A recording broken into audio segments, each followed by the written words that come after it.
ছত্রিশ দিনের আন্দোলন, তারপর কি হলো? কারা জিতলো, সরকার নাকি ছাত্ররা? নিট ইউজি 2026-এ প্রশ্ন ফাঁসের পরে গোটা দেশ জুড়ে বয়ে যায় এক ছাত্র আন্দোলনের রেস।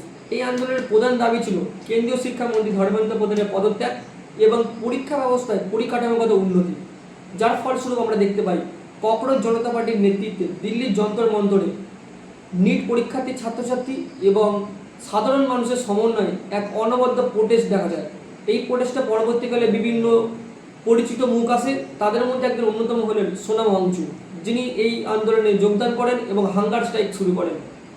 শেষ পর্যন্ত এই সমস্ত চাপের মুখে পড়ে কেন্দ্রীয় শিক্ষামন্ত্রী ধর্মেন্দ্র প্রধানকে পদত্যাগ করতে হয় এবং আন্দোলনের নেতৃত্বরা জানিয়ে দেয় তাদের দাবি পূরণ হওয়ার জন্য আপাতত তারা আন্দোলন প্রত্যাহার করছে।